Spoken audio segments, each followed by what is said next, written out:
Are the Eagles who we thought they were? But they are who we thought they were. And we let them off the hook. In today's episode, we talk about the Eagles' losing streak. Are they frauds? They might be.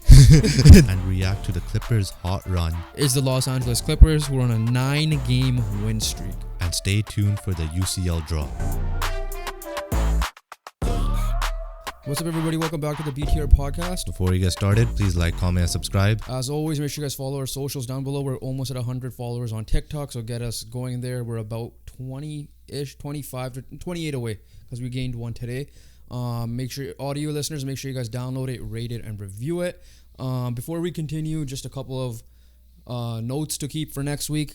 Christmas is on Monday, so we will not be releasing an episode on Monday.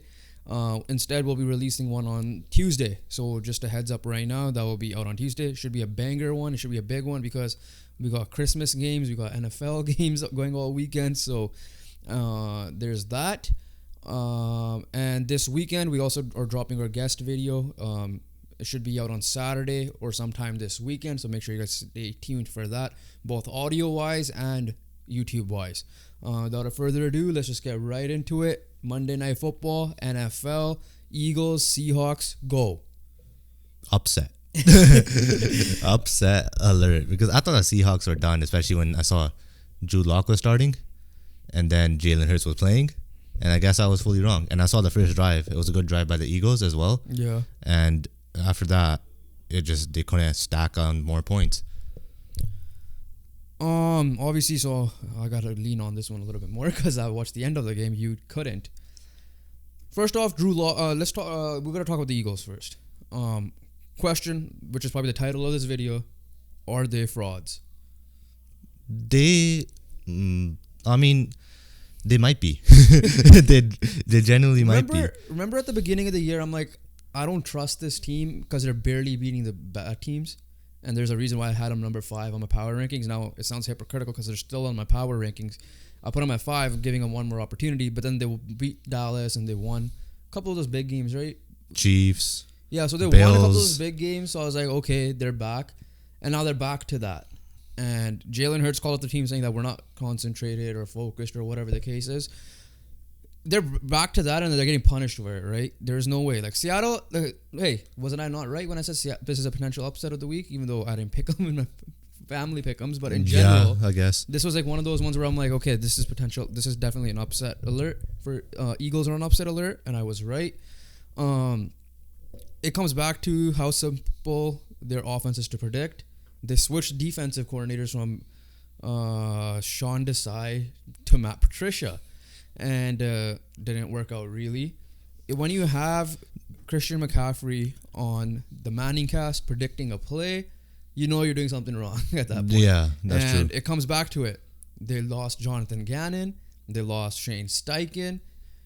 Shane Steichen was an elite play caller, proving it with Gardner Minshew this year. You got Jonathan Gannon, who was a great defensive play caller, proving it again. I don't know how well. I can't say too much about that, but I think Arizona's. But the thing is, like, we expected Arizona to get destroyed. Yeah, and they're not getting destroyed. So off the bat, like that's the biggest thing, and there's a reason why you picked Sirianni to win Coach of the Year. Literally those two reasons. Like if they do good, that reason, he's gonna be carrying. Yeah. The thing with Steichen is this: it's not just because Steichen left and their Eagles offense is bad.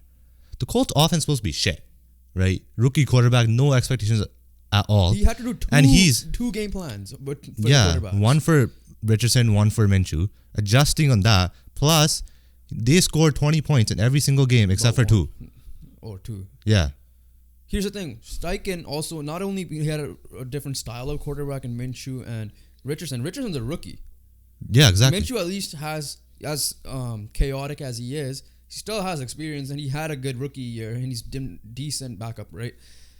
Yeah, I mean, the offense is the main concern, for sure. It's like, I think the meme was, pick these 4 plays from Madden, which is QB run or a running play, QB draw this way, and then like long or a Hail Mary that way, right? Deep pass to A.J. Brown. The 2 deep passes were brutal, right? Who was there? Julian Love picked them off. The second one was beautiful. No need to throw picks, though. No need to make that throw. One of them, they were winning. The last one, they didn't need to go down the field. They needed a field goal to tie to go overtime. And bet on that. They went deep. It's like you could tell he was weak and sick or something because it was weakly thrown. Like he either the receiver overran it or he underthrew it, one or the other. Someone's messed up. First one, it wasn't. I think it was Quez Watkins, or I don't know if he's back. I think it was number 16 or someone.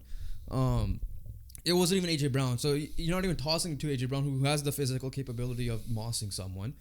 Yeah, watching this game ain't that fun. Like when I watched that last drive, and what I'm gonna give a lot of credit to Seattle in a second. But the Eagles side of things, this is your Super Bowl contender. You could say that they're your second. They should be a top 2 team right now. They're playing more on the Lions level than they were playing on the Niners level. Yeah. There's 2 points. Yeah. That's the offensive side of things. Okay, go to that. Then yeah. 2 points I want to make is one. If you want to lose game, it's a perfect time to lose games now. You're already clinched, right? Obviously, you want to win the division. But at the same time, like, you're not, like, you have a security blanket for yourself. You have 10 wins, you know, right? You could afford a loss, is what I'm trying to say. Not 3 right now. But yeah, I know. Like, I'm talking about, like, you could afford some bad play right now. The thing is this, how are you going to figure it out? Because that's the issue. Because you don't want to be going on this run into the playoffs. If you could figure it out, win your next 3 games, go into the playoffs, there's some confidence building up. Like potentially how the Bills are building up some confidence. If they need to make the playoffs, they have to win 3 games. So if it could turn around, they'll be a scary playoff team. But if not, they're gonna be like that Steelers team that went 11-0 and got bounced in the first round by Cleveland. Here's the thing, I slightly disagree with that's the right time losing. Their last 3 games are against Giants, Cardinals, Giants. So it's not real competition there. Yes, it's a good way to get your confidence boost back. I get that. Who did they lose to? The Cowboys, the Seahawks, and Niners. All playoff teams. Okay, that's point number 1. Or potential playoff teams, yeah, in the Seahawks case. Yeah, but like better than what they were. When the Niners went on the 3-game losing streak, they lost against the bad teams, if I'm not mistaken. They lost to Vikings, Bengals, and someone else that I don't remember. Browns? Browns, yeah, that was the first one. Yeah, okay, so the competition was weaker. But when they came back from that bye week, they figured it out right away. They got a bye week. So those losses were at the right time. These losses are at the wrong time because you have 3 weeks and you have a potential playoff thing to go to and you're playing bad competition, whereas Niners came out and destroyed the great competition, right? This isn't the right time to win. This will hinder them in the playoffs, 100%. They're lucky that the Cowboys got a tough remaining schedule, right? Dolphins this weekend, and I forget who the last 2 were. One of them's probably the Commanders, and then I forget who the other one was. So they should win the division. No, assuming Dallas loses one of them, right? There's no excuse to lose these last 3, but no, it's the loss of the coordinators are clearly showing. I don't know if Sirianni is built as a head coach at this point, because he's obviously the coach that leans on the coordinators a lot. Right, defensively, I don't know. Like James Bradbury. I was about to bring that up. That was my second point. James Bradbury. You missed Darius. I saw the last drive. Yeah. Every catch was on James Bradbury. Yeah, Bradbury's he's a CB2 or 3. Proved it. They literally proved it. They targeted Bradbury. He got a DPI call on him, and everything's on him. Right, like as good as Bradbury is, he ain't no Darius Slay. So Darius Slay, to your point, masks his deficiencies. Right? To your point, it's like hiding like Steph Curry on a defensive team. Right? To your point, James Bradbury was good last year with Darius Slay and C.J. Gardner-Johnson. Exactly. So when he's on his own, it's a completely different story. Yeah, and Deebo Samuel was right. Deebo Samuel was right, yeah. And McCaffrey was right. McCaffrey. Nick Bosa's right. He's like, bro, we showed what the game plan is for the Eagles, so Cowboys go do something about it, and they did. Yeah, right. That's true and too. Now Seattle did it. Whatever they did, it worked. Right. Like I missed the first bit of the game, so you could talk about that part. I watched the last. I saw the first drive. Yeah, I watched the first quarter and Stupid a half. exams. Sorry, the last quarter and a half. And Bradbury got cooked. Jalen Hurts did not look good. I don't know if it was because of the health or what the reason was, but man, oh man. Switching gears to the Seahawks, we got to give him credit. I'm starting off with Drew Lock off the bat. And we got to keep in mind, Drew Lock was a second-round pick. Drew Lock was supposed to be going late first, early second, whatever he went. I'm pretty sure he went second. I could fact-check that later. But I remember the Colts were a potential team that could get him. I forget which draft class this was. But he had moments in Denver. He obviously didn't get his opportunity till this year because he was supposed to be the starter, I believe, last year. But Geno Smith did Geno Smith things in the offseason, won the job, and went crazy last year, right? Drew Lock has proven that he's an NFL quarterback. I'm not saying he's a top-year quarterback you win with. I'm not saying that you could replace him with Brock Purdy and he could do the same thing. No.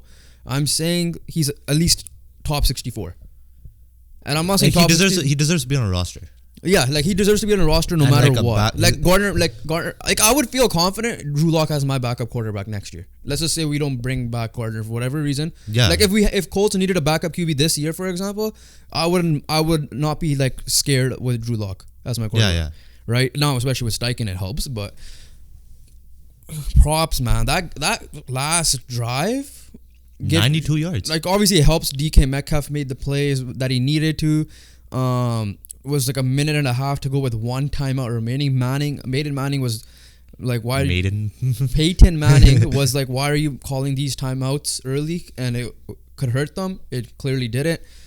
He trusted the trust he had in Jackson Smith and Najigba. Now it helped that Kenneth Walker and Zach Charbonnet had a great running game combined together, which obviously opened the field up for him a little bit more.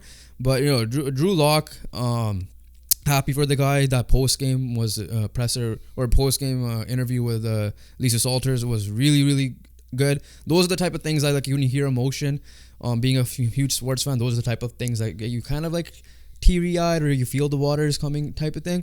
And you could hear it in his voice. I'm so happy for Drew Lock, man. I hope he continues it. I'm not saying I think Geno will be if he's healthy, he's still the quarterback. I think they confirmed that already.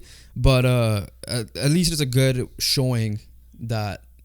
Hey man, his pressure's on Geno. If you're not performing, they will bench you now. Now that being said, they'll be confident in benching you as well, taking you out of the game. That being said, overall Seahawks performance great.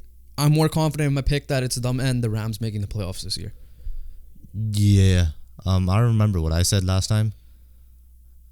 You said Rams. You said you had to wait. Rams, we both guaranteed the Rams. The other team, Rams. You said I think Packers. Yeah, I think. That was before. I thought they were going to beat the Bucks, but I guess not.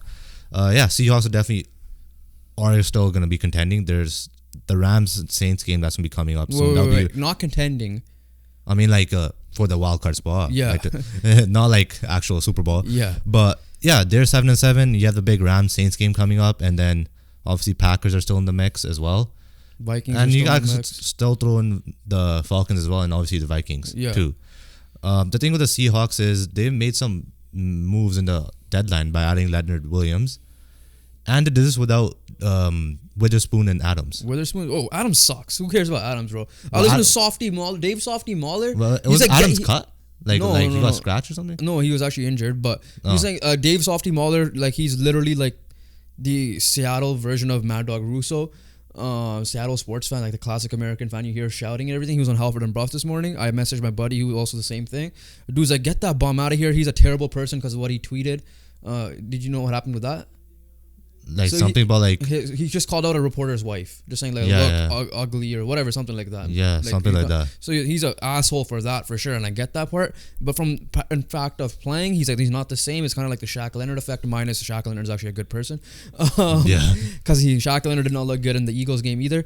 But yeah, no, like Jamal's not a loss. Devin Witherspoon's a loss. Jamal Adams is not a loss. But anyways, continue. Yeah, but I'm just saying like. Their defense was supposed to be good, and they played well, obviously, against the Eagles. And then offensively, Drew Lock made some throws. And I said this, I don't remember which game it was. I think Drew Lock had to step in for a drive. Drew Lock was fine in the San Francisco game. He was okay in the San Francisco game, yeah. But like there was this game earlier on. Drew Lock had to step in for a drive. It was a touchdown drive. When Geno was like out for that drive. I don't remember which game it was. It was the game before that. It was a Monday game, I think Witherspoon had a pick six that game. Forgot who they played. Oh, look! I think it was the Giants. I'm pretty sure it was the Giants. It was the Giants. It was the Giants. Okay. It was the Giants. But yeah, Seahawks are definitely not out of it. That is for sure. And like the AFC, there's a bunch of teams fighting for just for the NFC's sake is 2 wild cards and a division spot. Whereas the AFC, everything is open except for the Ravens making it. Like Ravens are guaranteed in because they clinched over the Jaguars. Do we need Do we need to talk Ravens Jaguars or did we mention them last time? When was that? Sunday.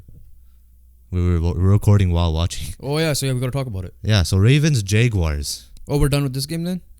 Yeah, I mean, like, we got covered Seahawks, give them the props.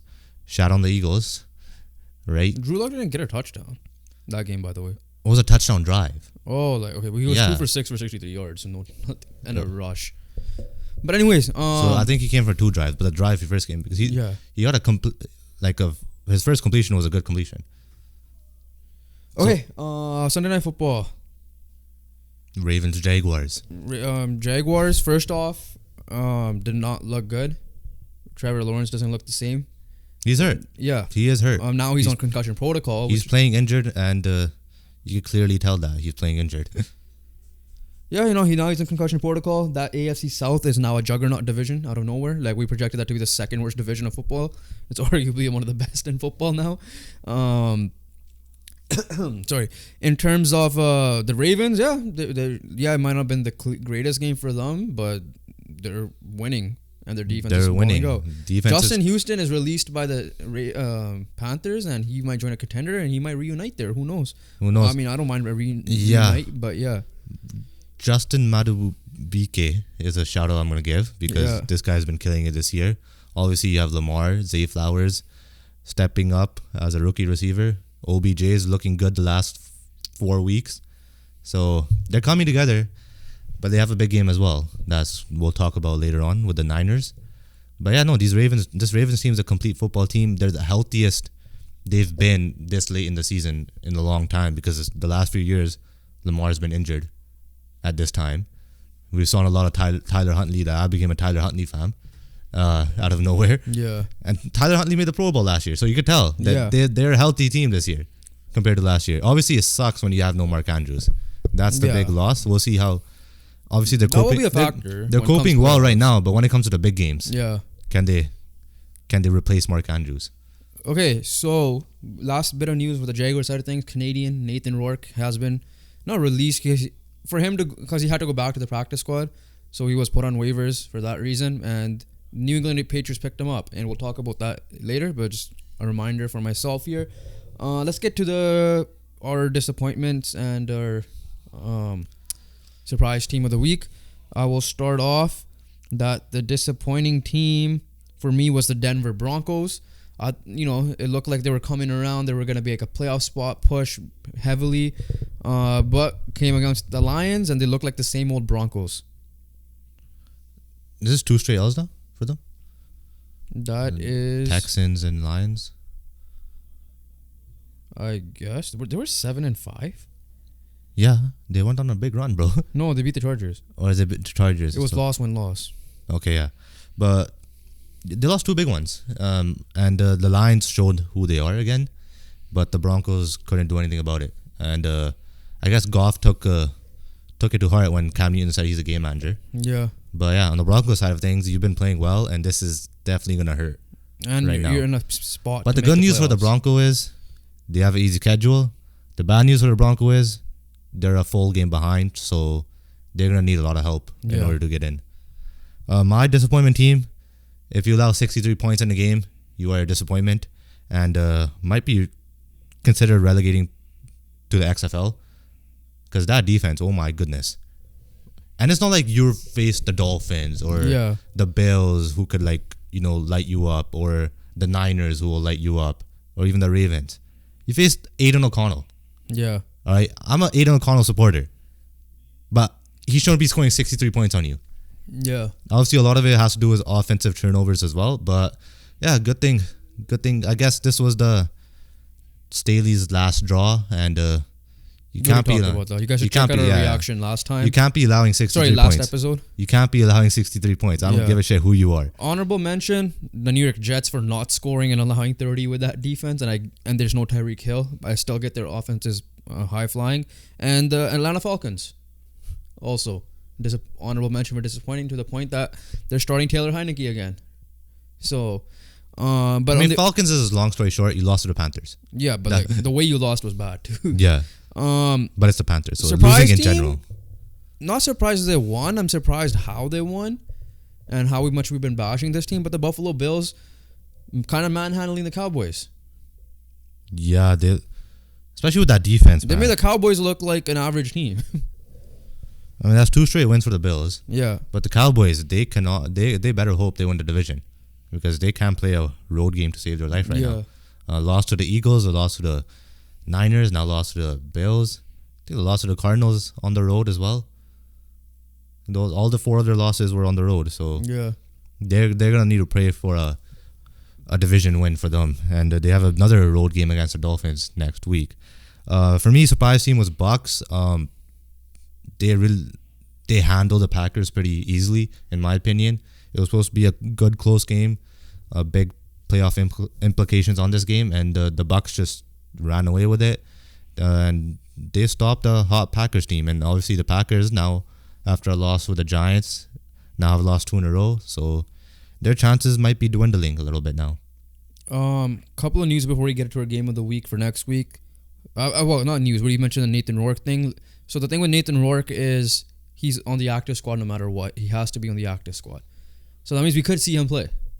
Yeah. I've never hoped, aside from injury, I've never hoped for a team quarterback to play bad until this time, just because I want to see him play. But he's a Patriot. That's it. I don't care about this point. At this rate. The other news is, it was a question. The Canadian Tom Brady. Is comeback player of the year Joe Flacco now? I mean, I think he should. I forgot to ask last time. And then he should be instilled in the conversation for sure. It might be him. He's a 40-year-old quarterback getting off the couch, throwing bombs like he never left the game. Yeah, that's what I'm saying. He's That's 30, wild. If he leads to the playoffs, he'll be 39 when the playoffs start. Yeah, I believe. something like he's old. I think, like I said, I think it might be DeMar Hamlin kind of by default in a way, just because like his injury was like, or his not even injury, whatever he sustained, what he sustained, even coming back to play a drive deserves that award. And I get the argument of like, well, he hasn't played enough, for sure. Don't get me wrong, but Joe Flacco coming off a couch, what type of definition of like both of those definitions I said, one on the extreme side of health, but one of them is like literally off the couch. Literally off the couch. And yeah, he obviously kept himself in shape, so that's credit to Joe Flacco there, and he's just out there slinging it. But no, just a debate there. But speaking of the Cleveland Browns still, Coach of the Year, obviously we're a little biased, but I think he's a favorite now to win is Shane Steichen. Are the finalists for you one of Shane Steichen and D'Amico Ryans? Because I don't think both will make the playoffs. And then Kevin Stefanski are the only, like, those are the 3 options essentially to win it this year. Yeah. Because I saw the names like there's no one of, they're both in the conversation. Kyle Shanahan and Dan Campbell on the list. I think I'm taking Dan Campbell off of that list now.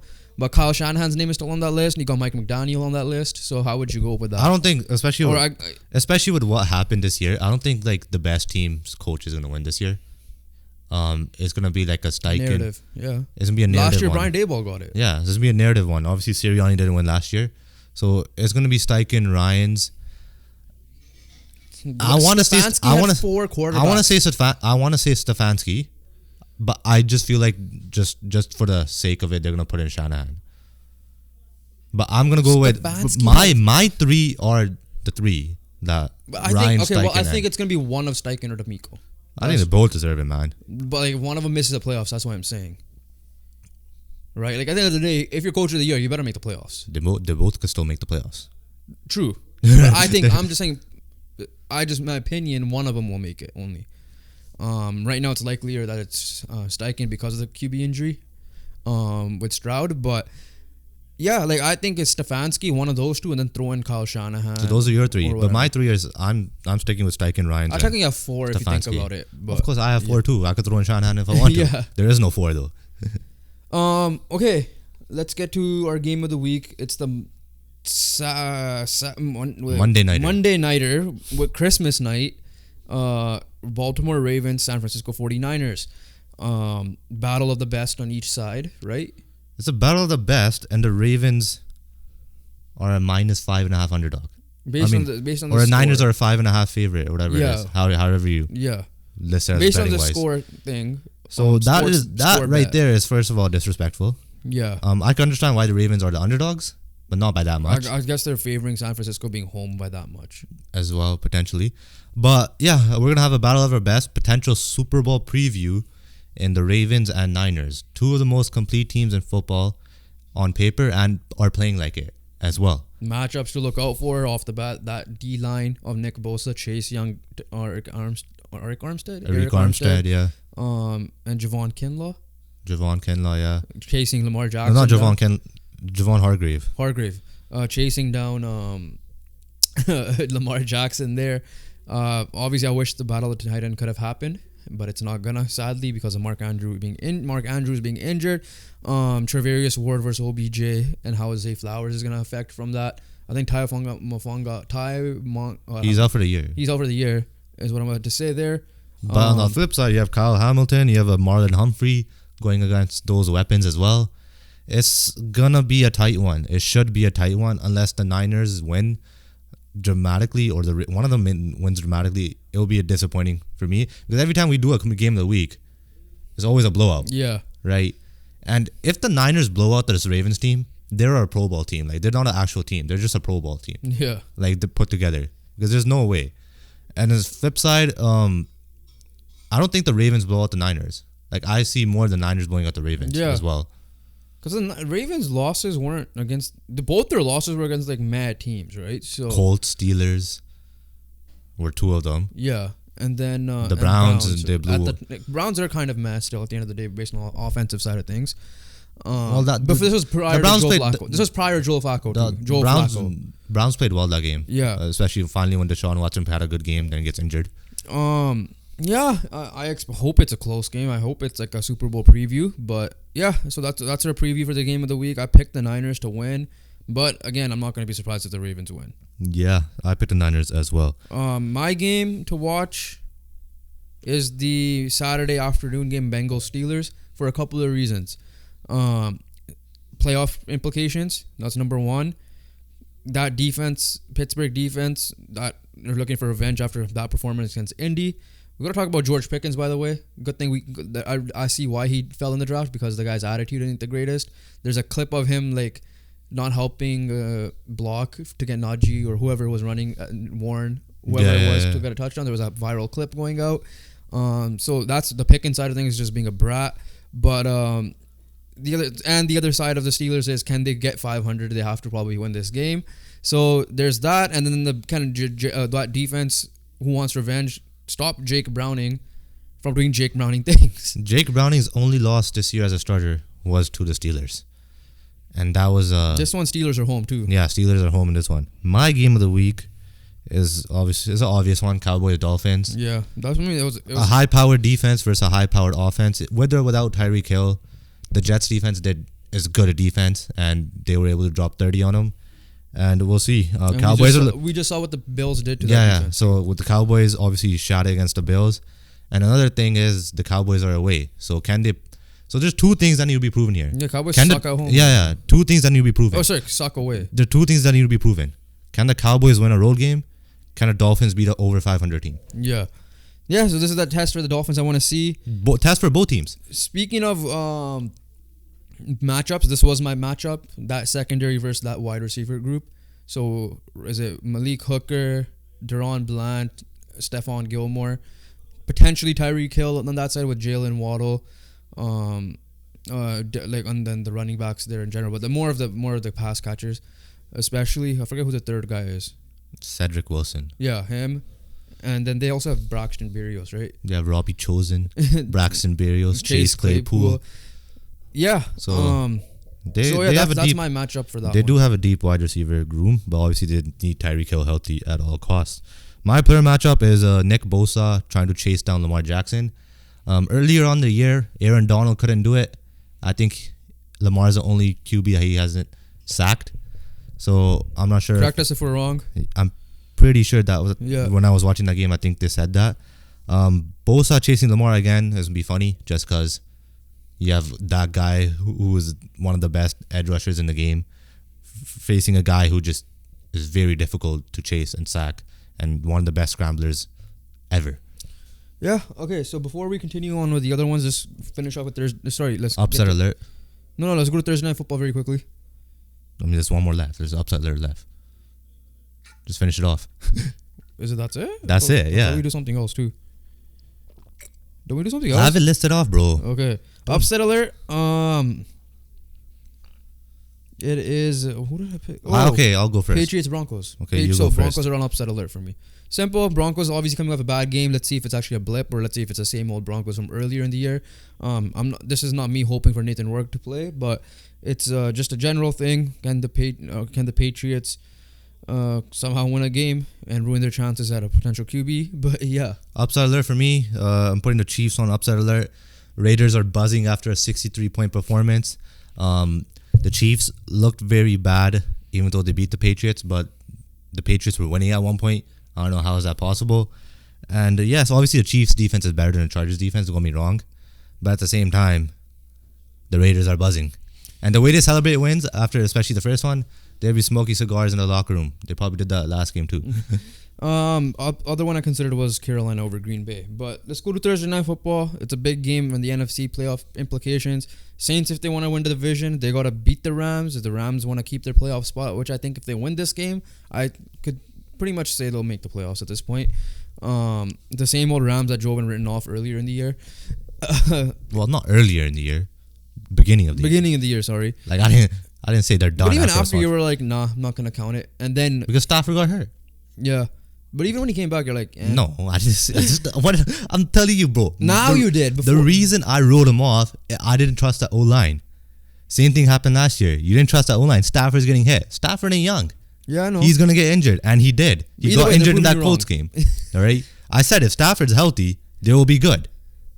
Stafford's healthy, so they're good. But what I'm saying is, you still the team I wrote off was the Buccaneers. That one I'll take.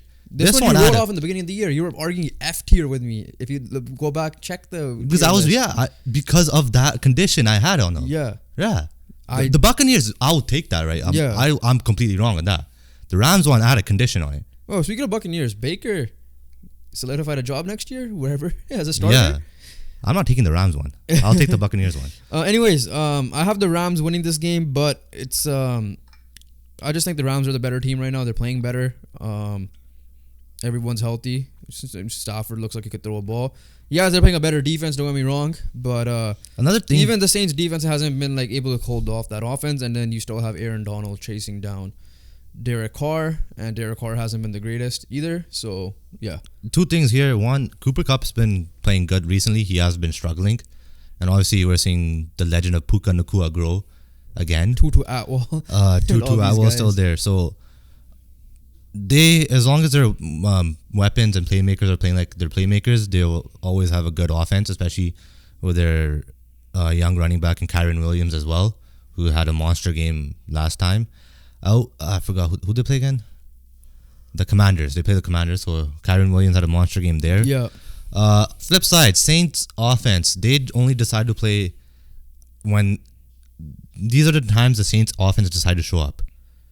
The second half or fourth quarter when they're losing, or when they play the Indianapolis Colts, because that's the only game they actually had a complete offensive game. Yeah. Right. The thing with the Saints is they always like to play from behind, and they did that many times this year. Obviously, it worked out in some cases. In some cases, didn't. Example, they come back against the Bears with Tyson Bagent, and one of their recent losses, the Lions, they were down 28-0 or something like that, whatever it was. And then almost won that. Almost won, but like I said, that was the Foster drop, right? But that was a Jaguars one. Yeah. But my point is, that's when they decide to show up when they're down. So can they play with a lead? Yeah, we'll see about that. Last thing, overall football. This is college football. Jaden Daniels, Heisman winner, has declared for the draft. He is not playing his final bowl game. And then Carson Beck, Georgia's quarterback, is coming back to college. So I just have a list right here. This is under Blue Bloods bias on Twitter. This is just their ranking. I just wanted to see what quarterbacks are playing next year. So I'm basing on this that I think Bo Nix will. What's the word? Declare, because they picked Oregon picked up Dylan Gabriel, who was Oklahoma's QB, and they also picked up UCLA's QB. So we'll see how that goes for them. Maybe UCLA's is a freshman, so that's why he probably wanted to transfer over and then take over from Dylan Gabriel. But Carson Beck, this page ranked number 1. Shadur Sanders, He hasn't declared anything, so I think they might keep him for one more year. Especially how that year ended, he might, and his dad is involved, I'm sure. So they have him number 2. They have Dylan Gabriel number 3, Quinn Ewers number 4, because there are reports that he's staying. So I don't know what that means for Arch Manning, but we'll see. Because I don't see Quinn Ewers' name in any of the drafts, anyways, mock drafts I've seen so far. So I don't even know. These are the ones I saw him like early on, like beginning of the year. But obviously now recently, I haven't seen now him. it depends, right? Yeah. We'll see what he does in the playoff. If he wins it, he might declare. Who knows, right? So yeah. Jalen Milroe, number 5, Bama, and then they have a new guy at USC, which I'm assuming Caleb Williams is declaring. Then Yeah. Will Howard, 7, Noah Fifita from Arizona, and then Penn State, Drew Aller, and Garrett Green, West Virginia. And then Jackson Dart from Ole Miss. So these are potential QBs to watch for the future. Throw in Arch Manning, depending on what happens with Quinn Ewers, or if he transfer portal or something. It's a UFC or NFL for Caleb Williams. No, I'm talking about Arch Manning. Oh, Arch Manning. Yeah. Yeah. Then. Like we'll see what if he goes to transfer portal or not, right? So, yeah. Exciting to watch. At least we've seen 4. Well, technically we've seen all the first 5 play. Yeah, in some capacity.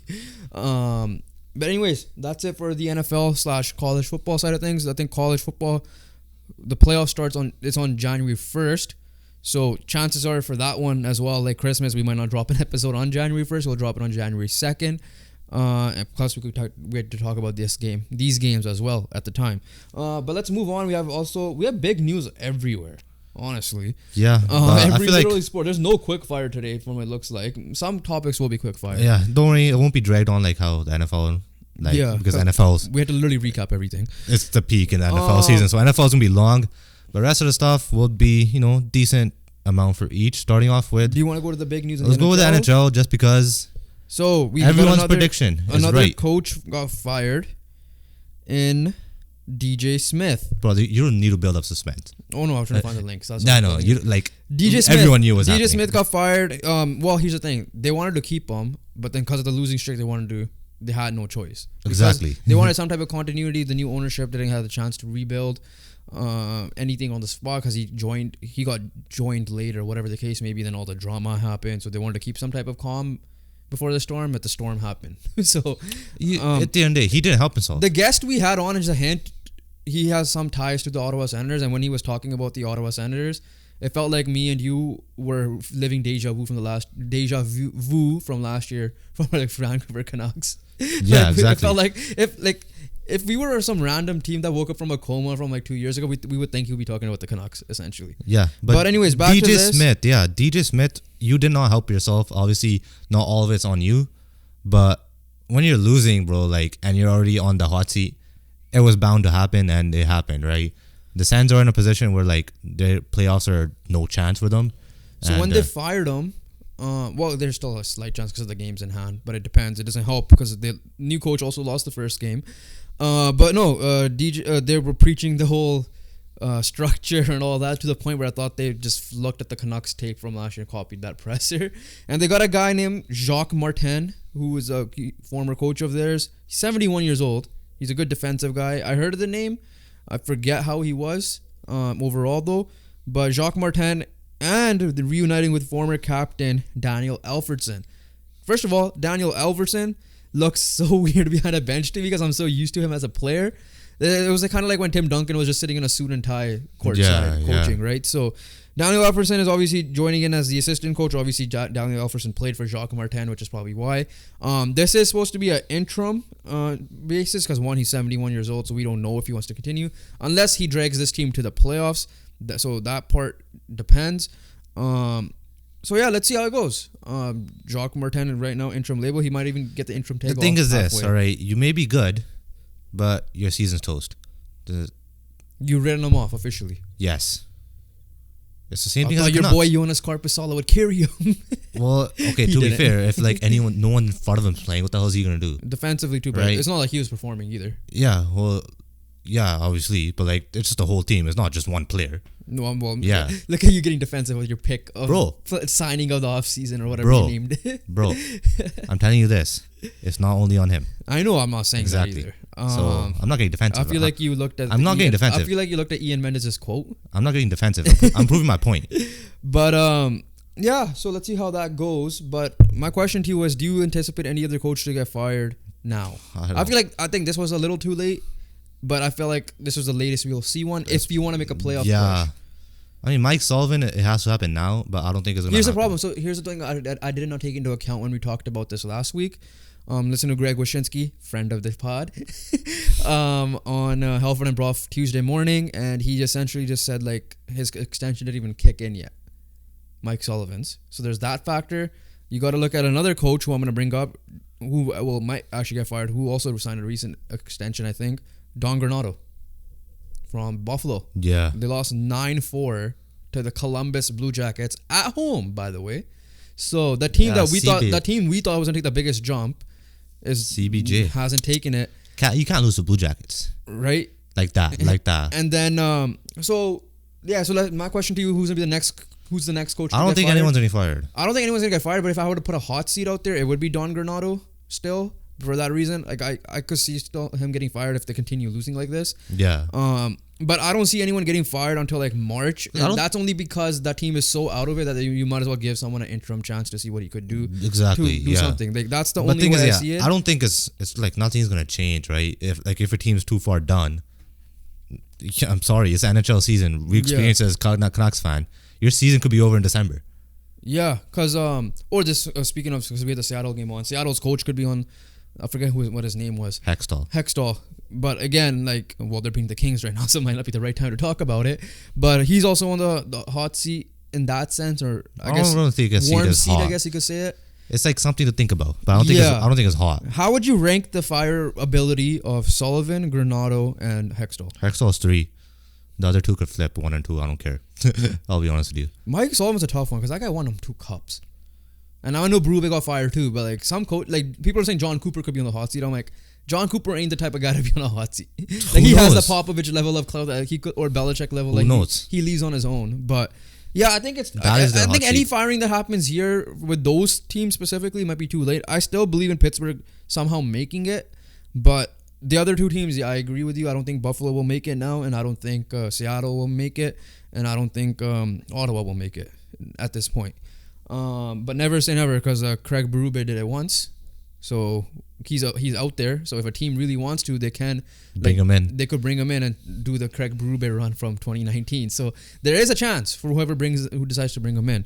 Do want to sticking with the coach topic, but on the opposite side, where there's giving credit. Who's coach of the year? Jack Adams Award. Is it John Tortorella or is it Rick Tocchet? Without bias. I'm gonna be biased. Without bias, though. Huh? Like, consider what John Tortorella has done. Yeah, that's true. That team, we predicted them to be the worst team in the East, at least. Yeah, it's Torts, I guess, if you're looking at that basis. Because I'm more of the narrative guy. Same here. Yeah, and Philly is a team that like no one really thought they would be in this position. So you got to give credit where credit is due. Torts has done a good job there. Obviously, Tocchett's a close second right now. If Philly keep it up. People said Jim Montgomery as well because of the losing Krejci and that's fair factor as well. And Peter Laviolette with the Rangers. Yeah. Because we were like, what the hell is a lateral type hire there? And they have proven us wrong. But yeah, I think it's between Torts and... That's Torts and Tocchet. And I might have to give it to Tortorella. It depends. Like, I still think Philly falls out of the playoff spot. I think it's too good to be true, but, never say never, though. But yeah, I think also Ethan Bear close to signing with Washington. I think he already did. I think he hasn't officially signed, but he had like a skate. Like the underneath bar said. Yeah, I think he had like a skate with them. I think it says 2 sign. Never mind. Yeah, so I think he had a skate with them to see. So I think because they were all going to offer him 2 years and the Canucks couldn't do that. Speaking of the Canucks, ever since that Greg Wyshynski pod where they were going 500 and we asked that question to him, they turned it around once again and are on a great road trip. 6 of their last 7. Yeah. And that 7 was a shootout loss, I think. Yeah, so they've been killing it since that Greg Wyshynski pod, so we may need to bring him on more often. Or I think it alternates. It flips every time we bring him on, so I don't know. So favorable stretch coming for the Canucks too. You have the Sharks, Flyers. They lost them once. So. They already lost them once. But Sharks are I think that's going to be... Sharks are You're playing the Sharks at home, so Yeah. you better win that one. I swear to God, you lose to the Sharks. If we go 2-2 against the Sharks, I'm gonna be pissed off. Yeah. Even though they're doing good. But I don't care. Okay, we'll leave the NHL there for now. We'll come back to it on the weekend once we kind of do our research a little bit more of what happened. NHL's gonna be on break as well a little bit too. So Yeah. like their 5-day Christmas break. The only league that has a break on Christmas. Wait, did we mention the new All-Star Skills competition they're doing? No. We'll talk about it more next time, hopefully. But Yeah, we yeah. didn't bring it up. But it's Connor McDavid approved, essentially. Yeah, $1 million on the line. it's basically this. $1 million is on the line for the winner, and I think it just Just money to get them to try and be happy. yeah. And be it- excited. Just all-star people basically, right? So Okay, do you want to go to the next big news in the NBA? yeah, let's go NBA. All right, NBA. Off the bat, we got the Draymond Green news. No official suspension, which is kind of weird. At the It's same time. indefinitely. It just when he fixes up. So even then, okay, so I have some thoughts on this after listening to more stuff that I've heard on the different Yeah, yeah, podcasts. yeah. But Draymond Green to start counseling to remain, and he's gonna remain suspended for 3 weeks. So that's 21 days. So let's say roughly 15-ish games. Yeah. 21 by half of 20 is about Just say 10 to 11. 15 games. Let's just say Say, that. just say 11. Yeah, Just say so- half. Around half. Yeah. So he'll start counseling. He was tweeting yesterday when John Morant came back, which we'll talk about in a second. Again, a quick refresher. He got suspended for punching or striking Yusuf Nurkic in the face, which he claims was an accident. And I could see that because normally he doesn't admit to anything like that. But let's see, right? Like we already said it before, the headlock early in the year, punching Jordan Poole. We don't know what's wrong with this guy's head, so counseling might be the right move. Let's see how much it actually helps. Because we saw the situation with Ja last year until he finally got suspended big time to see if he actually learned his lesson. Draymond Green, though, like, I don't get it. I feel like the NBA gave him such a pass. Like, they babied him. And the reason why I'm saying that is, and shout out Pierre, PB the plug from Through the Wire. When I say babied him, look at his suspensions. 1 game, 2 game, 5 games. Right? That was my point. You were saying 30 I was saying 30. right? And I'm like, well, I agree it should be, but I don't think, because if you look at his historical record of suspensions, is that. And not even just the suspensions. The leeway he gets, what a bad giveaway, sorry. The leeway he gets with the refs. You saw what happened to Diego, different sport, but what happened to Dallo on the weekend. Draymond does that. He wouldn't even get a yellow if that was Draymond Green with how he goes with the refs. Like, you see Draymond with a clear foul and he'll argue all the way, and tech is given instantly. But if they do give a tech, they will not give a second tech unless it's something agreed, like obviously in their face type of thing. Yeah. Right? So they babied him way too long, in my opinion. The reason why I said 30 is because he has a historical track record, and because he was in the playoffs. A lot of these happen in the playoffs. They're going to give him one game. They're not going to give him like a 30-game suspension in the playoffs. Yeah. Right? That's another reason. That's like, okay, this is in the middle of the regular season. Punish him. Yeah. Exactly. So that's why I said 30. Yeah, like that. But that's why, like, I agreed with your point, but I Because- disagreed with, like, that was gonna happen. Yeah, you're really realistic, but like Now what they is kind of deserving? woke up and they're like, okay, there's something wrong. There's no, because before it was like, okay, he sacked Steven Adams. I'm saying what? He stacked Steven Yeah. Adams again. Oh, now he punched Jordan. Now a couple of years later, after a couple we of see, stuff, he we- punched every- Jordan Poole. Everyone knows what the cases are. And then he, right? Yeah. Exactly. He's been Curb doing this stomped for so and then long. everything. So I'm saying what he deserved was 30. You're going basically off the realistic factor. yeah. I'm saying like what needs to happen, right? And they're finally laying down something. So about time. So even this might be like, let's see, like, isn't counseling really gonna help him? Maybe it is. Like, maybe he is going through something. So it's smart for Adam Silver to do this, and I give him props for that. But even then, like, Took too long. there should be more. No, not even just that. It should be a more suspension on that. It's not just. Give him a number already. Like it They doesn't didn't need give to him, be they just had indefinite. 3 weeks of counseling. So like, So what? Like he clears counseling and be back? it's like kind of like, Like, WWE usually when management class. Usually when this Team yeah, hell no. exactly.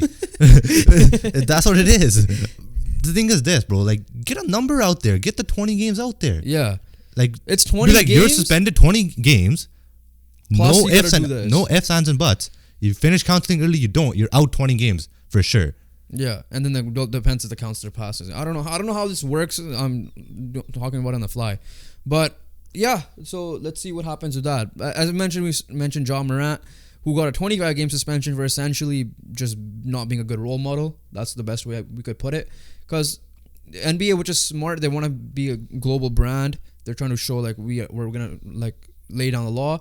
And yeah, Ja didn't kill anyone from what we know, or did anything with the weapon that he had, the gun that he had. But at the same time, it was good like saying like, hey, it's not right. 25-game suspension. You can't be like posing with guns. Now everybody knows it's America. There people have gun licenses and have guns. The thing with this, it was a repeat offense. Yeah. Right. He's obviously showed it off on live before. Then he got suspended to what, like 5 games or whatever it was, 10 games, or like counseling. He had the counseling. Or had the counseling thing. Yeah.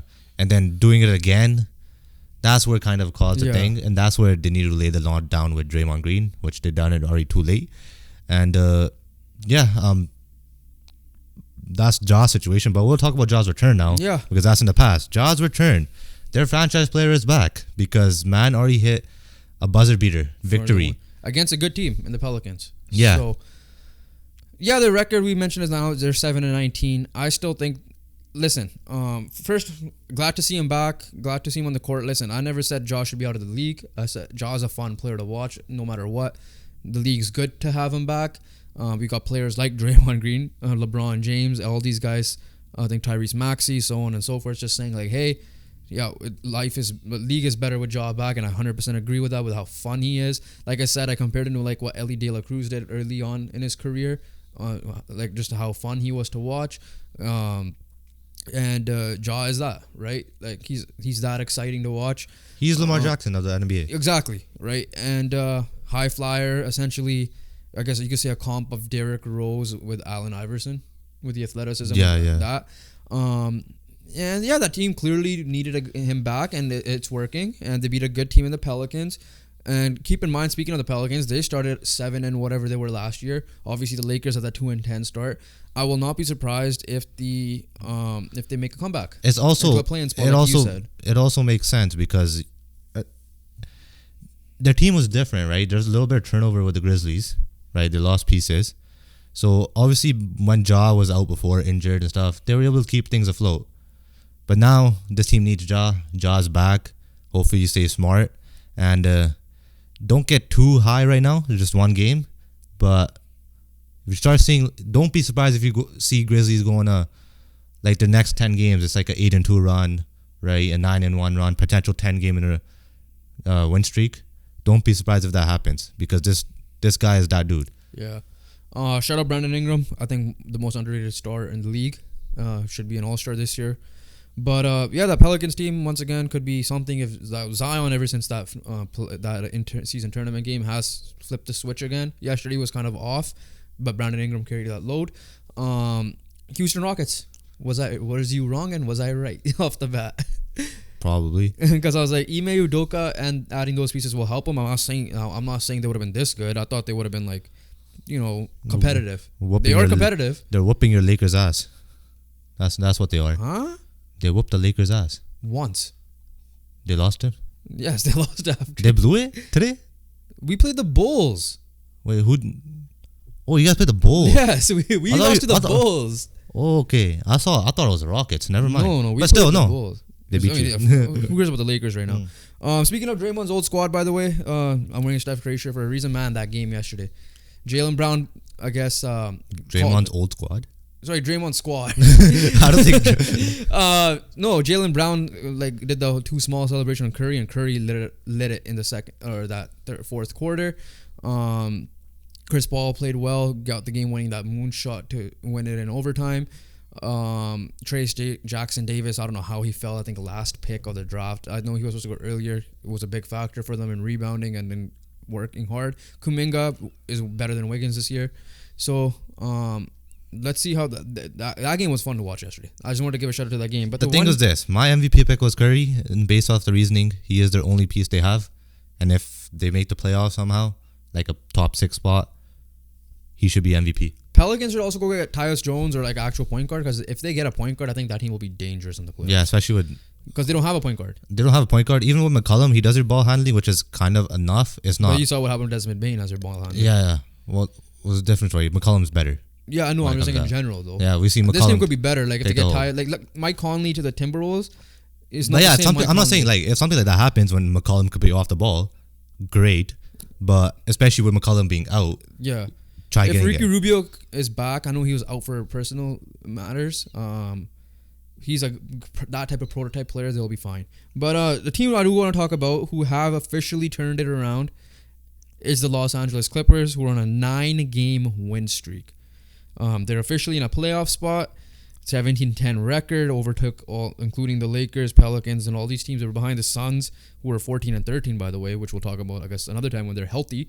But the Clippers, they're figured things out. Westbrook to the bench. Harden has figured out his out. Kawhi Leonard is playing like Kawhi Leonard again. Paul George is obviously doing what he can. Right, Kawhi Leonard is averaging 24 a game. He's their best player at the end of the day. James Harden ain't coming in trying to be the guy.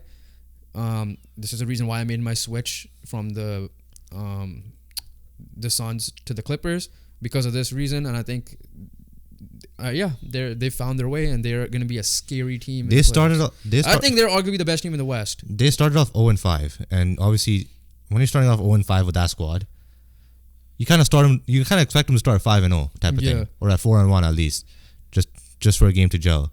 Like there was concerns, but ever since that point, they've won like 13 of their whatever last something. Yeah. Right, and it helps right now. They have it like figured out. They have a little system and play Westbrook off the bench, and if Kawhi is coming back to being Kawhi, obviously 24 points is not good enough for Kawhi in my opinion. He still needs to go like a little bit higher. They have enough people around. Yeah, that's true. So that's why it's fine. He needs to get to 28 in my opinion. I think that's fine. Around that range is fine. Yeah, no. Because you have Paul George who goes. If you want to be the contender, he needs to get to 28. But look at his stats in the last games. 30. Yeah, no, so that's obviously 36, that's obviously 27, 31, 41, 34. That's obviously taking effect from what he did, because he was getting like 20, right? So obviously, if he's on this stretch, he's gonna get to 28, no problem. But you need your top guys to be your top guys still, right? Yeah. And yes, James Harden's not scoring the ball for you. It's got to be Kawhi Leonard and Paul George. Yeah, so that's what I'm trying to say. Speaking of that, Kawhi has 24, George has 23, Harden's at 17 now. I don't know how much of that was also the Phillies. I don't even know. He didn't even play for Philly. Actually, yeah, he didn't even play for Philly, so never mind. 17, Westbrook 11, and Powell 13. Yeah, so Kawhi and Paul George each move up like a point even. I'm not saying he needs 28. I think they both need to be over. I think that one of them needs to be over 25. Whatever they're doing is working. It is working. Don't get me wrong, but I'm just talking about when it comes to big games, you got to be, one of them has to be averaging over 25. To, like, you know. Are you talking about big games in a playoff series? General, when it comes down to like those big games, just crunch time type of thing, right? Like one of these guys need to pop off a little bit more, in my opinion. I just think Kawhi Leonard at 25 minimum is fine. I think it needs to be Paul George over. will get 25, and I think James Harden could hit 20. So I think it's fine. Like because listen, there's two sides of the ball. Defensively, you got two best wing defenders in the league.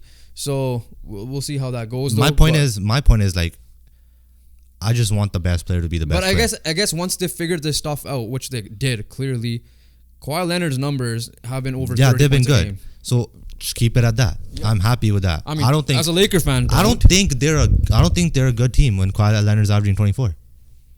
Like if Kawhi Leonard's gonna be averaging 24. What did Kawhi average last year? Did you not see what happened in 0-5? Kawhi wasn't that guy when they were 0-5 when they I get that, but that was also because they were. This is Kawhi. This is the Kawhi I want. Okay, you're not understanding me. Yeah. I'm saying this is the Kawhi I want, the one that you mentioned the last 5 games. Yeah, because now the thing is they figured it out. Yeah. So that I'm saying keep it that way. Because what James Harden's been doing apparently was staying behind with his centers to know which spots. So with Plumlee, with Zubac, and whoever else. Okay, yeah, that's fine. That's everything. I think that's obviously that's my point. So he's figured it out. I expect him to be at least 25. My I point don't think he needs 28 for them to be a championship team. I still think him having 25 and his defense is insane. Plus the clutch factor, because it's a playoff thing, right? I don't know how much he averaged with the Raptors when you guys won season wise when you guys won it, but he was at least at 26, 27. So just still in that range. Just because like last year he was insane, right? And last year was a little bit different because you're adding James Harden is a different factor to it, because like again Kawhi Leonard is gonna be your primary ball handler. It's gonna be James Harden making the plays, and the fact that they figured it out, which is crazy, because he's also doing 3.5 assists, 52% on the field, by the way. Yeah, he's 52% on the field. I'm not discrediting Kawhi. You don't need to prove to me that Kawhi is a good player. No, I'm just saying, but I don't think he needs like 28, 29. I think he needs like 25, 26. When it comes to the playoffs, I think he's going to need that. Oh, the playoffs are a different story. Yeah. Which I feel like when it comes to those big games, that's what I said. But I feel like he's a type of guy to get like 24 a game, and then a game, like let's just say 3 games he gets averages 24. Paul George might go off, right? Or you might have James Harden go off, or whatever the case may be. That I'm not buying. James Harden going off. That's okay, fine, why. but Paul George you could especially buy. in a playoff game. I could buy Paul George though. Yeah, now that's fine. But that's when Kawhi went down. That's how it's been though, right? Like I'm not saying Westbrook. Is Westbrook gonna get 20 plus? No, because he's off the bench anyway. Is Harden gonna? Do you trust Harden in the playoffs? No. Do you trust exactly? Those two need to get 28 points a night. When it comes down to those Raptors nights, he was 26, and then he was 27 last year. Do you get that point now? Yeah, no, I get your point, but I'm just thinking of like the style. I gotta watch a Clippers game to see, but the style they play like is different than what they were before, right? Because the reason why is you add a guy like James Harden who's a dual combo. In general, I guess you're talking about playoff games specifically. I'm saying the regular season they'll be fine, and the playoffs is a different story. Because we expect them to make the playoffs. Well, you said big game. I'm like, that's why I was trying to big game is the playoff games, anyways. But before that, I'm saying like right now they're fine. When it comes to like a game against the Bucks, Kawhi Leonard's gotta pop off.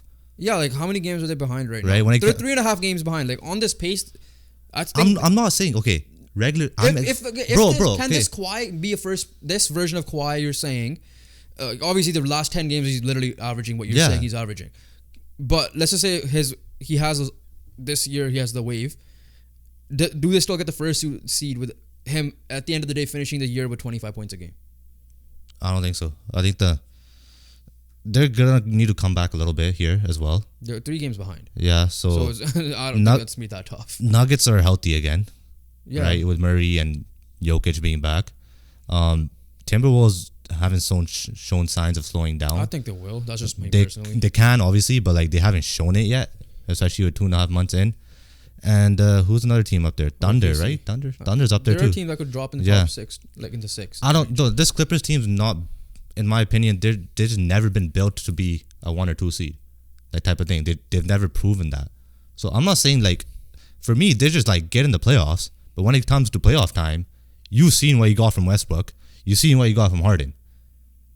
The 2 players that I named, Leonard and George, need to average 28 a night in order for them to win a game in the playoffs. Yeah, no, we'll see. Win a championship. Obviously, I'm not saying that's. I'm saying like 24, 25. Big games, playoff games. Because the reason why the playoff games also, it's not going to be Indiana Pacer pace. You have 2 of the best wing defenders in the league on all time, arguably, right? So there's 2 sides of the ball. We'll see how it goes. There's 2 sides of the ball. We saw 2 sides of the ball in the bubble as well. Didn't work out for them. Again, Down's different. I'm not gonna be like that's a bubble because Lakers won the championship. Exactly. Basketball, and we've seen like, we'll just leave it there. I get your point. I'm not saying I'm disagreeing with what you're saying. But I don't think it needs to be he needs to be 28 for the rest of the year. I'm not saying because that's where we're getting confused as well. Like the rest of the year. I feel like for the rest of the year, for the big games, he's got to be do you think they'll finish top 3 at least? Like they'll get home court. Let's just say that. Home court, yeah. So like I don't think they need to go like on what he's been doing on the 10 games. Yeah, just do what you're doing. He did what he needed to do now to get into the mix. But the issue with this Clippers team is the playoffs. Yeah, and we'll see what happens because like the problem with the playoffs is except for the bubble, they've been injured. Literally, that's the case. It's an issue. For that reason, I think they'll be top 4 and they'll coast into the playoffs to kind of like not saying load manage, but more coast a little bit later. Because right now they need to play catch up, and they played catch up well. Yeah. My point, the whole point of this whole thing was they figured it out. That's the key thing, right? Where people thought that maybe they weren't gonna ever figure it out. Exactly, and then the pieces to figure it out will be properly assessed when it comes to those games in April and May. Yeah. And hopefully, potentially June. We'll hold it there though, because we're pretty much agreeing and disagreeing with similar points again. But let's get into some Quickfire. Not really though, but MLB will be the Quickfire. MLB is a Quickfire. MLB. Nothing happened yet? Nothing happened. Andrew McCutchen is still a Pirate. 1 year, $5 million. 1 year, $5 million. Other than that, there's a report that Cody Bellinger seeking $200 million plus, which is gonna be a risky contract. So if you were as the Cubs, Giants, and Jays have been connected to Bellinger this season, Giants might be out of the picture just because they got Jung Ho Lee. So it's between the Cubs and the Jays or the Mariners, in my opinion. Are you comfortable with giving him 8 years, $220 million? Jeez. That's a lot. If you're wondering, we gave That is Springer 5 years, 170 or whatever it was. Yeah. He's still 29, I think, right? I think he's still younger than 30 by a year or two. Bellinger. The thing with Bellinger is, all right, I'm gonna get this point clear. I said you asked me this off camera. I'd rather have Bellinger over Chapman. So you're willing to spend okay, fine, 8 years, 240, and then Chapman is 6 years, 180. I'm spending on Bellinger. Okay. I don't trust Chapman at all offensively. The thing with Bellinger is, or the thing with Chapman is, he's been good in his career. Don't get me wrong. I'm not discrediting Chapman or what he's done in his career. He's 28. Yeah. He's only a year older than me? Yeah, I'm saying he's pretty young. The hell? Yeah. The thing with Chapman is he's just been good in his career, and his last two in the Jays tenure has been pretty shit, right? Bellinger, Rookie of the Year, MVP, fell off, got back to the same injuries. Got back to the same But here's level the last thing, year. how much of it is just because that was his contract year? Yeah, obviously. Don't get me wrong. You're scared of giving out contracts, right? We're experiencing it with Rashford. We experienced it with Berrios in his other one. I just gave examples in different sports. We've seen a lot of people in the NFL recently not perform with their Daniel Jones, JC Jackson, all these guys. So the thing with this is, it's a risk. I'm not saying it's not a risk, but what options do you really have left? Yeah. No, right? Bringing Chapman back for 180 million, your team's still the same. You remember that trade package I showed you about to trade for Luis Robert? Yeah. Yeah, that was. Would you do that trade? Your third option is, would you do that type of package for Fernando Tatis Jr.? Yeah. Yeah, that's a Fernando Tatis package. So the rumor, not a rumor, it's not like real reports on this, but they're saying that Fernando Tatis Jr., San Diego is trying to shed payroll, and that's the one name people are throwing out there for some reason, who had an all-star caliber year for you. So I don't know why you would want to get rid of him if you want to make a playoff push, because he made the playoffs. No, he was suspended when he made the playoffs. Never mind. But it's still an option at the end of the day. Like, I think Fernando Tatis should not be traded. Oh yeah, that's just me. But if I'm the Jays, yeah, go hell out and go get him. Right? Yeah. The other thing, last thing with baseball is Yamamoto is still a Yankee favorite at the moment. Yeah. I think he's gonna be a Dodger, but that's also me trying to be in denial because I don't want him to be a Yankee. But yeah. I thought it was me and Matt, him and Kodoi Senga. All right. I mean, what were the Yankees are like Tanaka and Matsui. You know, Blake. They have like current Japanese history, right? Talk about current. I know, but I'm just saying they have Japanese he ain't history. playing with. I think he wants to be in a big market that has history. Yankees, who has Japanese history, literally. Yeah. And yeah. But if you want to play with your buddies, Kodoi Senga. All right, boxing. Because I don't want you to go to Dodgers as well. Just because I'm in pain. But yeah, boxing, big fight card this week. Massive, like, to the point where I might watch the last 4 fights myself. So I think it's announced that Joshua will be the main event, like the actual main event. Co-main event will be Deontay Wilder. Before that, I think the third last fight will be Bivol, and the fourth one will be Daniel Dubois, who, you know, in some people has a controversial loss against Usyk last time out. So that card's this weekend. We're not gonna make predictions because we don't know too much about the other guys. However, we might make a prediction about this because Anthony Joshua versus Deontay Wilder is reportedly now fully agreed as a 2-fight deal, with first planned for March 9 in Saudi. It is claimed contracts are expected to be signed before AJ versus Wallin and Wilder versus Parker. So it's, no matter what happens, it should happen. And then if you get what I mean there. Yeah, on Saturday night, this Saturday night, obviously, in this case for us it's afternoon, according to Dan Raphael, boxing guy, never mind, 2013 journalist, whatever, for career excellence in Burnley. Yeah, I'm just reading his bio. Bro, why are you reading his bio? No, he's a boxing guy. No, I'm just saying, like, giving us his history. No, you gotta say like where he's. Yeah, I know. Where you from? I'm trying to. You said like his school almost. Because this thing said the boxing guy per Conor McGregor. That's why I was confused. Yeah, no, I also want to check if it's a reliable source. But yeah, if that's the case, the one and then the other news I want to quickly say is Ryan Garcia and is in talks with Devin Haney. That's true. Devin Haney also confirmed that. So now overall picture, we'll end off with the fight card in a second again, just to close it out. Boxing, and I'm giving massive props to Ryan Garcia, who lost to Tank, by the way, is not ducking for anything. Devin Haney, credit to him, isn't really ducking. He fought Kambosos twice in Australia, by the way. He ended up fighting Lomachenko, now obviously controversial.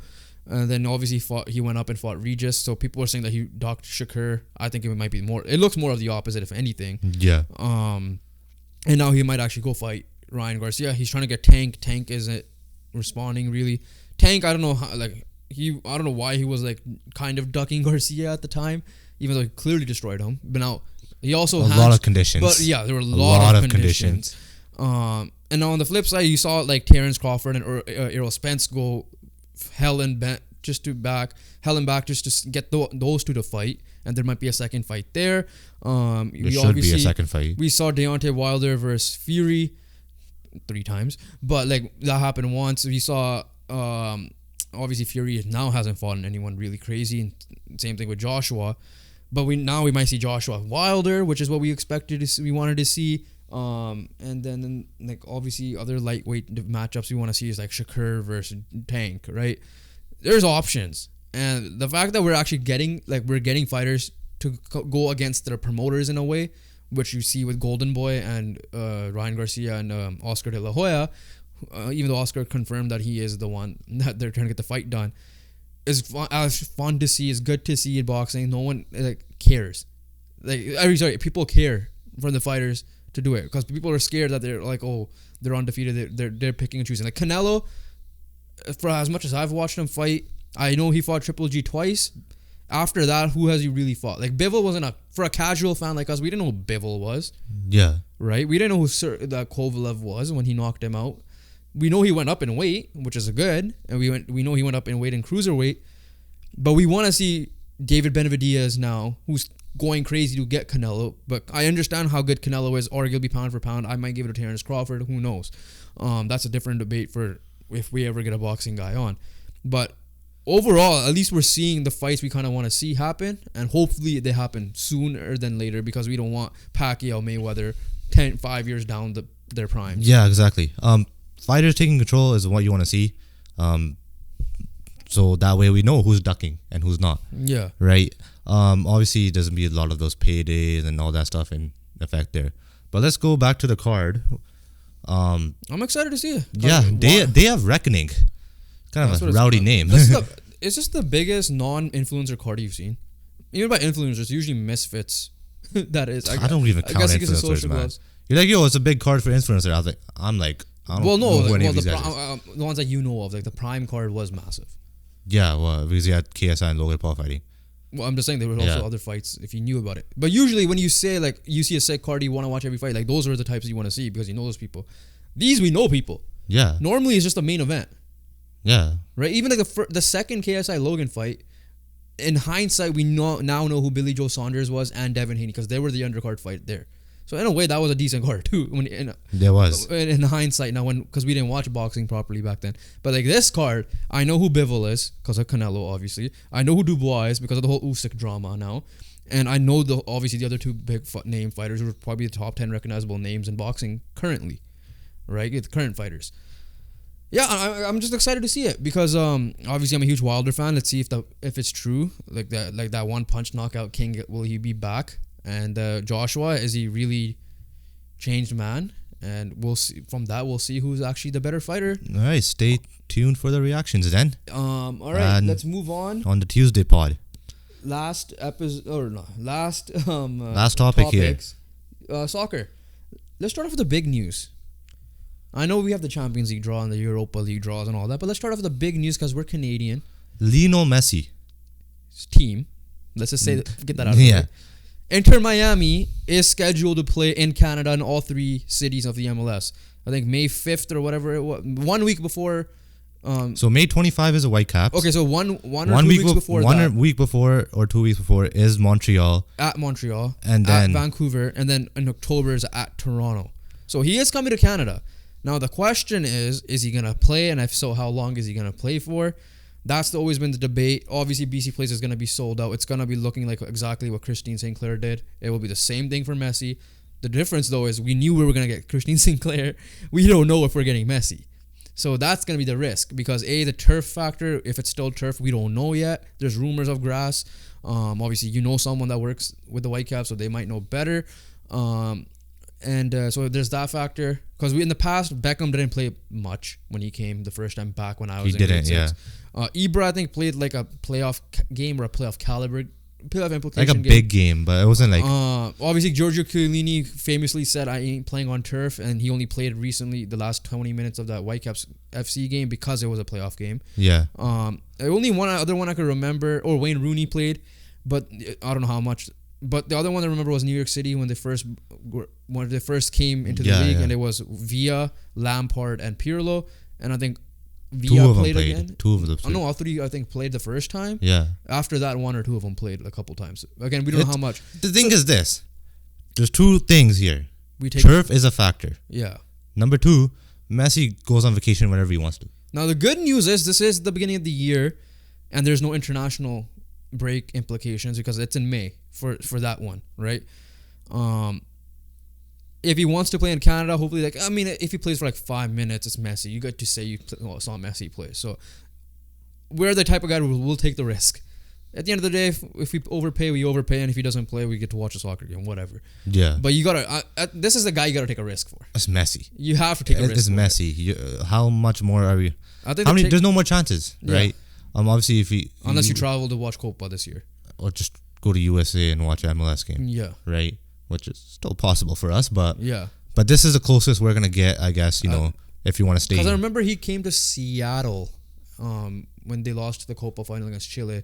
He played the second half because the first half everybody started booing that why is he not playing because it was Bolivia. Yeah. But the factor of the turf, we'll see how it is. But if he's there, we gotta watch it. We gotta take the risk at least at the very minimum. Because if he's not playing, maybe it's not even just Messi, Suarez, Alba, and Busquets, exactly, and whoever else they decide to add. So it's not even just obviously Messi. Obviously we're here for this guy here. Messi is the number one guy, but you also get to see other members of the Barca squad. Exactly. Other news. Let's go to it.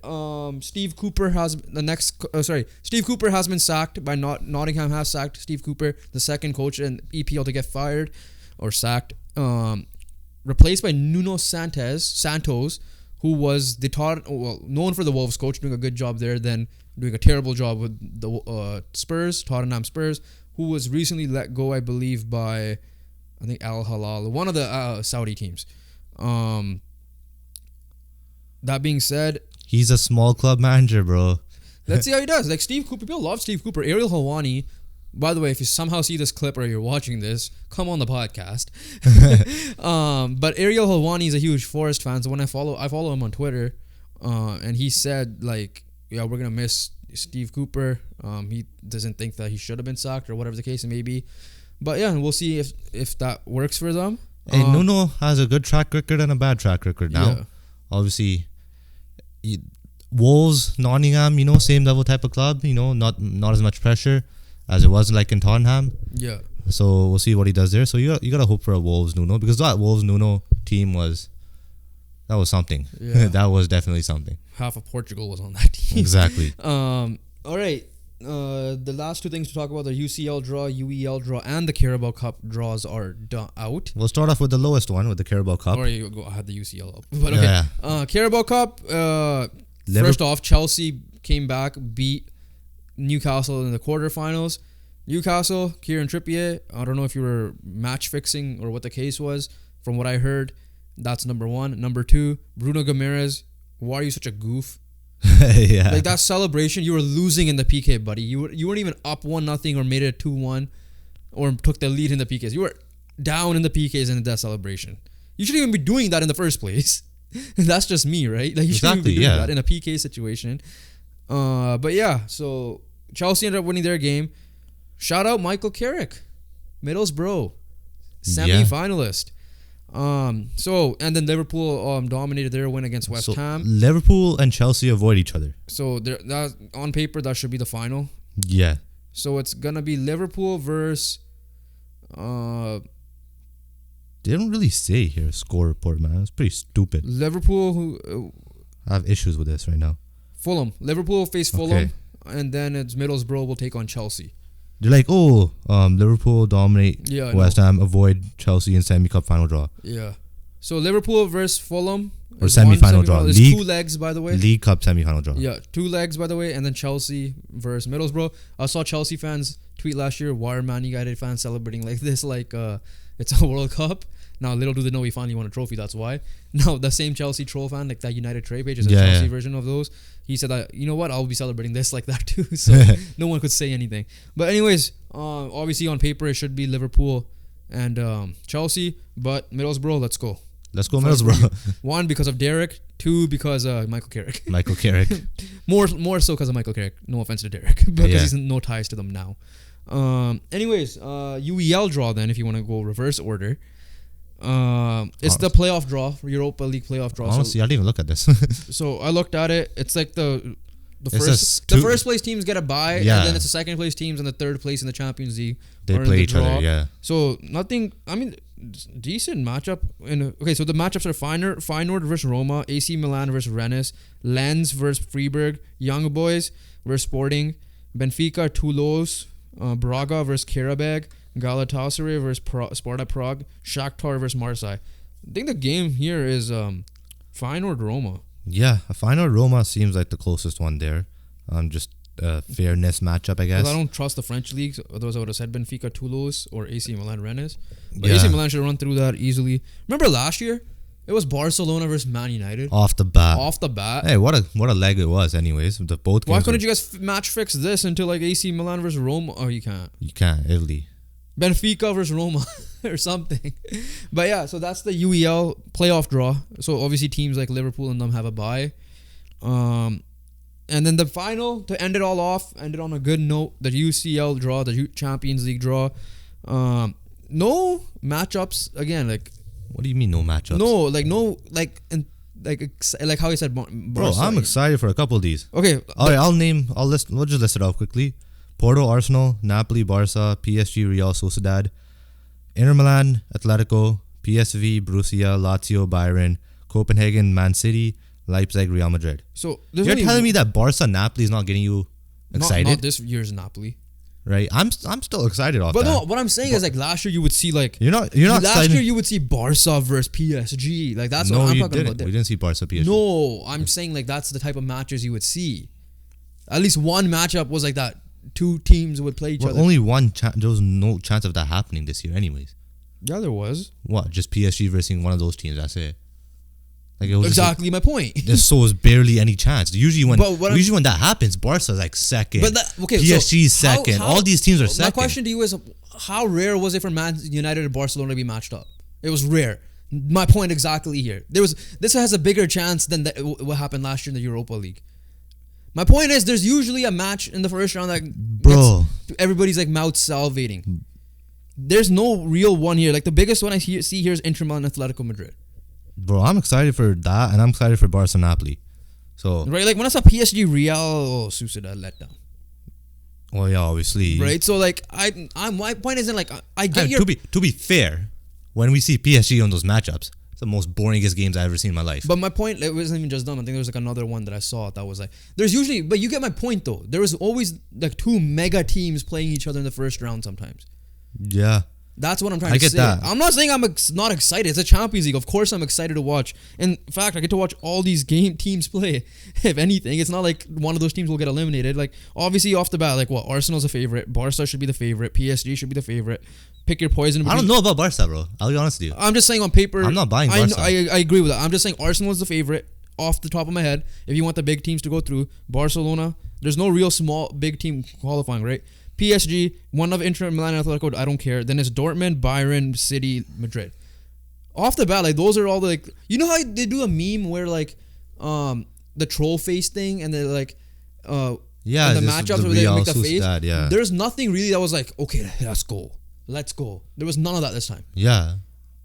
Like Copenhagen one there was like, oh, I'm scared, and then you got City. Like you got that. Yeah. But there was no like PSG Madrid. Like let's go. Yeah. We don't. That's my point. Like that's the perfect representation I could say to you.